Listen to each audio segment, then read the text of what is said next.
Okay, let's talk about how fast an object moves. Specifically, we're going to take a look at that race car, and no, it's not drawn to scale, and it's going to travel 600 meters.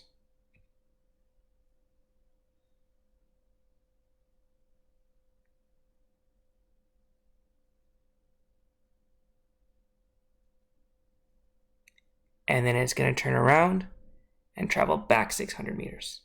So, how fast is this thing moving? What information do you think is missing that can help us quantify this object speed? And that's time, right?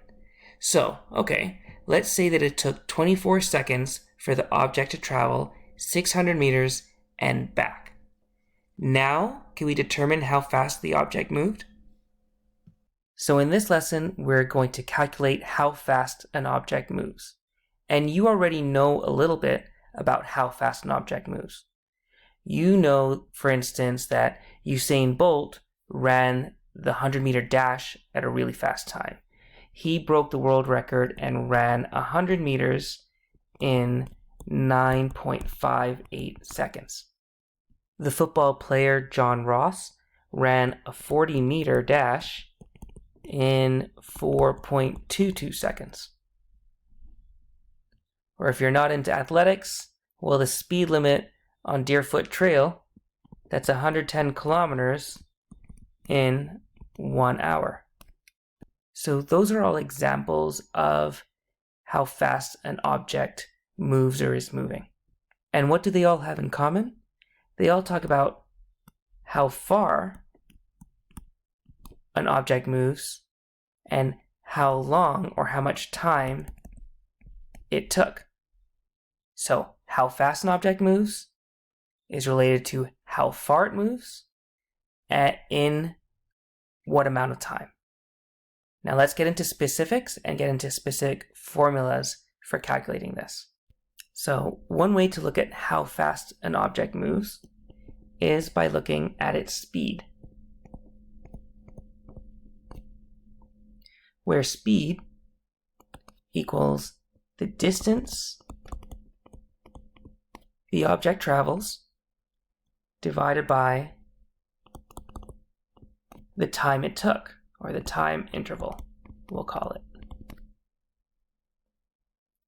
In symbols, so we don't have to write all this out for our formula, the symbol for speed is not an S, it is actually a lowercase v. Distance we know is d, and we're actually going to use a delta in front, like change in distance or the distance traveled, divided by delta t for our time interval. And the standard unit, and we can use different units when it comes to distance or speed, but the standard unit is meters. The standard unit for time is seconds.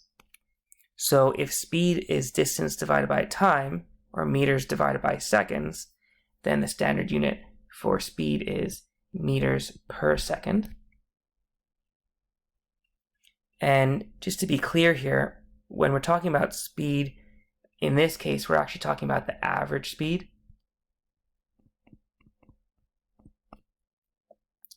So, you're driving along the highway and you can average a speed of 110 kilometers an hour, but sometimes you go 112 kilometers an hour, sometimes you go 108 kilometers an hour, but on average your speed is 110 kilometers an hour. That is the distance traveled divided by the time taken. And one more note to point out here. When we talk about speed, speed is a scalar quantity. That means direction doesn't matter, just like with distance. So we don't worry about the direction of travel, we just worry about the total amount traveled. So if we look at the car example, and we want to calculate the average speed, that equals the distance traveled. Well, we went 600 meters and back. So 2 times 600 meters. And then we'll divide that by how long it took. Well, we said it took 24 seconds. 2 times 600 is 1200 meters, divided by 24 seconds equals 50 meters per second. That is your average speed for that example. Now, again, speed is scalar. Would this measure of how fast change if direction is involved? And the answer is yes. So another way of looking at how fast an object moves is called velocity. So speed and velocity are related, but a bit different. Velocity, instead of being the distance traveled divided by the time taken, is the displacement of the object divided by the time taken, or the time interval. If we're looking at symbols, velocity is a v, and since it's a vector quantity, direction matters. We put the arrow up top. Displacement, as you know, is the change in position of an object. And the time interval is delta t. Units are the same standards as for speed, meters per second. And just as a reminder of what displacement is the position that you end up in, we can call it the final position or the second position, minus the position you start at. You can call that the initial position or the first position, D1. You can do the same thing for time. You can say you stopped a stopwatch at time 2 and you started it at time 1. So your time interval would be T2 minus T1. And again, just to really clear things up, velocity is a vector, direction matters. So if we're looking at the car example now, the velocity, and you know what, to be consistent, let's call this average velocity. Average velocity would equal displacement over time. Now, think about it. The car started at a position of 0 meters and it finished. It went all the way back to that starting position of 0 meters. So it ended at a position of 0 meters. It started at a position of 0 meters. And it took 24 seconds. You say we stopped the stopwatch at 24 seconds. We started the stopwatch at 0 seconds. Well, if we look at this formula, we have 0 minus 0 equals 0. 0 divided by anything is 0. So your velocity is actually 0 meters per second. Now, does this mean the car didn't move at all? No, it just means that the displacement was 0. So let's look at another way of calculating displacement. We can say that displacement, or the total displacement, equals your displacement in part 1, your travel to the right, plus your displacement after you turn around. So how could we write that? If we went at first 600 meters to the right, that's a positive 600 meters. But then we went 600 meters to the left. We turned around and went back. To the left is the negative direction. So we went a negative 600 meters. Well, 600 plus a negative 600 is just 0. Since our displacement was 0, our velocity was 0. So that's a basic overview of speed and velocity. And we'll work through a few examples. And with practice, hopefully things become nice and clear for you. So this is model problem 2. This is on page 183 of your textbook. And it says, a car traveled a distance of 550 meters in a time interval of 35 seconds. What was the speed of the car? Okay, well, speed equals the distance traveled divided by the time taken. Looking through these numbers here, it tells us a car traveled a distance of 550 meters. That's our distance traveled.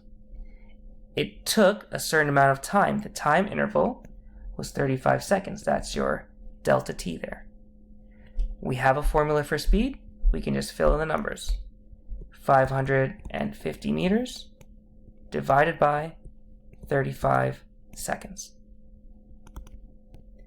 That equals 15.714 meters per second. How do I know it's meters per second? Well, that's the standard unit of speed, but also I'm dividing meters by seconds, so I have meters on top, seconds on the bottom. Okay, so my units all work out nicely. Now, how about what my final answer would be? Let's think about significant digits. I know when I'm doing my calculations that I should have no more significant digits than the least amount of significant digits in my data. So what's my data? I have a distance of 550 meters. This is my data, and that has 1, 2, 3 significant digits in that number. The time interval, 35, that's my data, and there are 1, 2 significant digits in that number. So 3 significant digits in one number, 2 significant digits in the other. That's the least amount of significant digits I have in my data. So that should be how many significant digits I have in my final answer. So I look at this 15.714 and I say, here are the first 2 significant digits. Now, I cannot just say that is 15 meters per second. That is incorrect. I have to round it. And when I round it, I look to the number to the right of that last significant digit, and that number is a 7. If it's 5 or greater, I round up. So I'm going to have to round this up to 16 meters per second. This next example is on page 184 of your textbook. It's a bit wordy, but we have to read through the whole thing. There's 2 trainers with stopwatches. They're timing a runner who's running for a race. Both timers start their stopwatches when the runner leaves the starting point. The first trainer is standing at a position that is 12 meters south of the starting point, and the second trainer is standing at a position 65 meters south of the starting point. Each trainer stops her stopwatch when the runner passes her. The first trainer's stopwatch reads 1.6 seconds, and the second trainer's stopwatch reads 8.7 seconds. What was the athlete's velocity while racing between the trainers? With physics especially, it's often really helpful to use a diagram to outline the question so you know what's going on. So we have 2 trainers and a runner. One trainer stands at a position 12 meters south of the starting point, the other at a position of 65 meters south. Okay, so we have a starting point. Let's say this is our starting point, which is a position of 0 meters.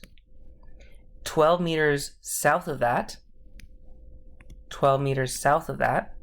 which would then be a negative 12 meters. Sorry, that's 12 meters.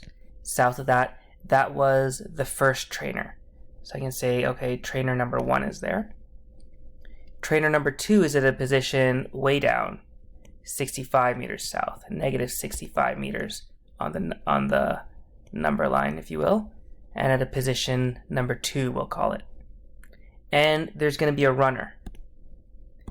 This runner is going to obviously start at the starting point and is going to run down. When the runner passes the first trainer's stopwatch reads 1.6 seconds. Okay, so the first trainer's stopwatch reads 1.6 seconds. The runner keeps moving down, and by the time the runner reaches the second trainer, that trainer's stopwatch reads 8.7 seconds. Okay, so that's our diagram. So the runner goes down. By the time the runner reaches the first trainer, 1.6 seconds has passed. By the time the runner reaches the second trainer, 8.7 seconds has passed. And we're asked, what is the athlete's velocity while racing between the trainers? So what is the velocity at that point, between those points? Well, we have a formula for velocity, don't we? Velocity of an object equals its displacement divided by its time, or how long it took. In this case, we're not given a single number for displacement, and we're not given a single number for time. We have 12 and 65 for displacement, we have 1.6 and 8.7 for time. But remember, we can break down the velocity equation a little bit. Let's do it down here. For displacement, we know displacement equals the change in position. So position number 2 minus position number 1. And we know the time interval can be calculated in a similar way. The time at point number 2 minus the time at point number 1. And then all we have to do now is fill in the numbers. Position number 2, or where the second trainer was 65 meters south.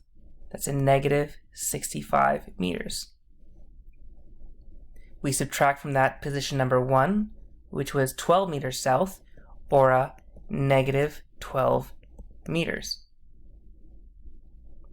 We divide that by the time interval. Time number 2, or the time at the second stopwatch, the second trainer stopwatch, is 8.7 seconds. Subtract from that the time at the first trainer's stopwatch, 1.6 seconds. Negative 65 minus a negative 12 is a negative 53 meters. Divide that by 8.7 minus 1.6, which is 7.1 seconds. And so we would have negative 7.46 meters per second if we divide the negative 53 by the 7.1. Our final answer should have the correct number of sig digs and should have direction, because we're dealing with a vector in velocity. Okay? If we're talking about sig digs, we look at all our data. 12 has 2 sig digs. 65, that's 2 sig digs. 1.6, that's 2 sig digs. And 8.7 also has 2 sig digs. So our final answer should have 2 significant digits. So this should be rounded to 7.5 meters per second. The negative sign tells us that we're going in the direction south. So the velocity of this runner between those 2 points is 7.5 meters per second towards the south. Now, just a note when entering these numbers in your calculator, you want to be able to do this subtraction on the top line and then do the division on the bottom line. What that means is in your calculator, you want to put that top line in brackets and the bottom line in brackets. So we would write bracket negative 65 minus negative 12 bracket divided by bracket 8.7 minus 1.6. So that would be the correct way of writing that in your calculator. And we'll have matching numbers, the negative 7.46. The incorrect way is, say you had negative 65 minus negative 12, and then just did divided by, without any brackets, 8.7 minus 1.6. Remember, your calculator does BEDMAS, so when it sees this line, it's going to do the multiplication and division first, and then the addition subtraction. So you're going to get an incorrect answer. So this 65.22 is incorrect. I'd like you to enter it in the calculator the correct way, the first way there, 7.46. Okay, so that's the bulk of the lesson. If you're ready for some practice, there are questions on page 184 to 185 of your textbook. I suggest doing all of them. That's numbers 10 to 22. If you need more guidance, what I'm going to do is I'll post a video of me going through a few of those problems that you can walk through, and you can try the rest on your own. Okay, thanks.